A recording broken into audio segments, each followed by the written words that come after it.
The topic for learning unit number 7 is dementia, along with ethical principles. We look at ethical principles as they form a philosophical foundation for caring for those with chronic illness, such as dementia. So the term dementia refers to several diseases that affect thought, memory, and the ability to perform daily activities. Dementia is an umbrella term. Within that term is specific types of dementia, and that includes Alzheimer's disease, vascular dementia, also known as multi-infarct dementia, frontotemporal dementia, and dementia with Lewy bodies.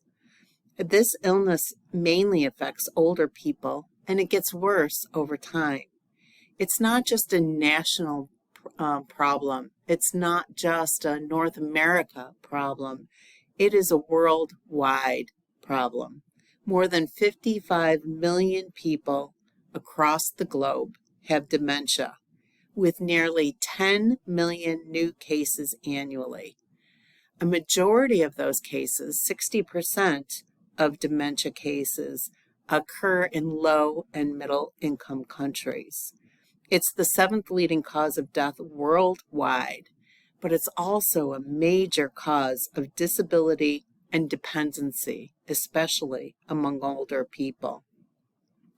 And friends and families of those suffering with dementia are also highly impacted. Friends and families can provide an average of 5 hours of supervision and care each day for their loved ones, and women more so than men. So let's look at the other topics or how we're integrating dementia with ethical principles.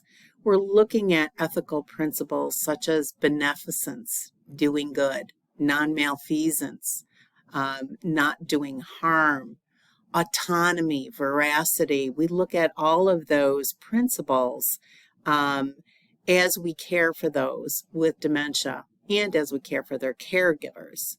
And so you're going to be able to really verbalize the scientific underpinnings of Alzheimer's disease and dementia with Lewy bodies, 2 different types of dementia. So you're going to do a few things this learning unit. And first of all, you're going to read this chapter. It's not a chapter in any textbook. I've got the document right here.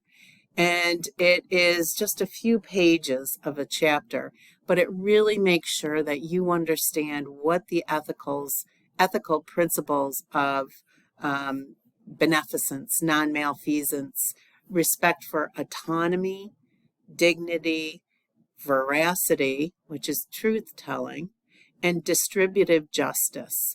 It helps you to really understand those principles, which are essential when we're talking about chronic illness. And then there's a document that shares with you the 4 main types of dementia. Some people might even go on to say 5 or 6 different types of dementia. I've seen 7 different types of dementia listed in the literature, but for our purposes and for most purposes, there's 4 main types. And again, Alzheimer's disease, Lewy body dementia, it's also called dementia with Lewy bodies, frontotemporal dementia, and vascular dementia. Some also include a 5th type, and that's mild cognitive impairment. So I want you, the goal is to understand the commonalities and the differences of these types of dementia, because we're going to care for individuals with different types of dementia differently. A really nice, easy way for some to learn, and myself included, are some videos. There's 3 videos included within this folder. They're short YouTube videos, but you know what? They're really informative. So take less than a half an hour to watch all 3 videos. And then this information comes from the National Health Service. The NHS is the healthcare system of the United Kingdom. So they're seeing that it is a universal type of healthcare system. The data that they often get in research studies is far superior, oftentimes, from that of the U.S. But this is just an article, or not just, this is an article that's talking about communicating and communicating effectively with someone who has dementia, especially more advanced dementia. And then here is a link that let's just click on right now. This link is the Alzheimer's Association, and it goes over types of dementia. So I told you some people talk about many more types than just 4. But for the purposes of this class, I want you to look at dementia with Lewy bodies and look at the information found there. And then you can pick one of the other main types, the frontotemporal, the vascular dementia, whichever one you want. But I want you to look through this information because it's really quite good information by the association. Then there's a recent article. It was printed, published in 2022. And it was a randomized controlled trial. So as you know or will learn, that's like the gold standard of research. That demonstrated a connection between loneliness, and they also looked at loneliness in the eyes of social isolation. So really being isolated. This isn't just being alone, but loneliness and Alzheimer's disease. And I think you might be really surprised at the findings because they noted in this research study that loneliness, being socially isolated, can triple the risk of Alzheimer's. So you kind of think like, well, why? What is going on physiologically that can lead from loneliness to Alzheimer's disease? And it sure looks as though that loneliness, like stress, enhances inflammation in our bodies, and in our bodies also is in our brains. So then there's another, it's not just one cause of Alzheimer's. There's multivariate etiology is what you're going to call it. A couple different causes. But there is genetic testing that is now being done for Alzheimer's. So again, one type of dementia. And so this looks at really where do we stand? And it's looking at the APOE4 allele.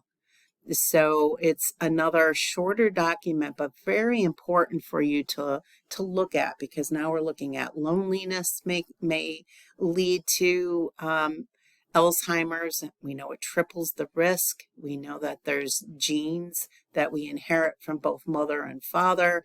And if we inherit the APOE4 gene, that increases our risks for developing Alzheimer's. There's other reasons too that you're going to find as you look through some of the documents. And sometimes we don't know why the individual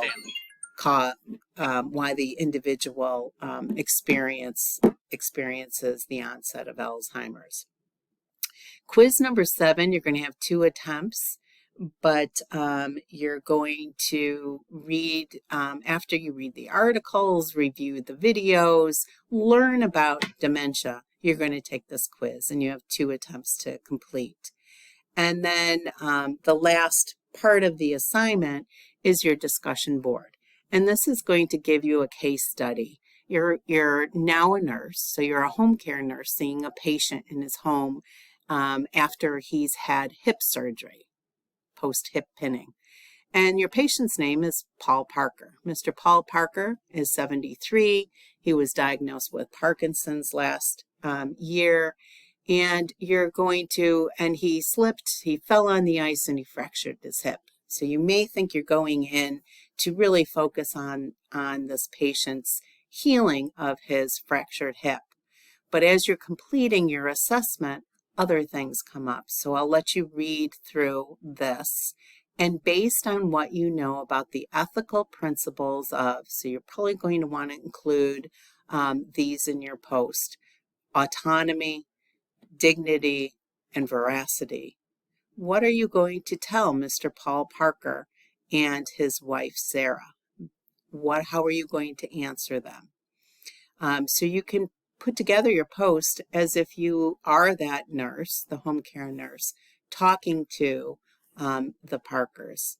And finally, there's a mid-semester evaluation. You earn 10 points for completing it.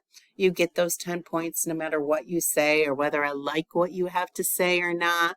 I just appreciate honest feedback. And this is a way to improve upon the course while you're still taking it. So instead of waiting till the end to do the idea survey, which we still will do, this gives all of you voice so that what's working well and what's not working so well in this course is basically what the two questions are. So I appreciate your feedback. Be open to learning about dementia. This is a big topic in nursing, and it is one that you need to be well informed on.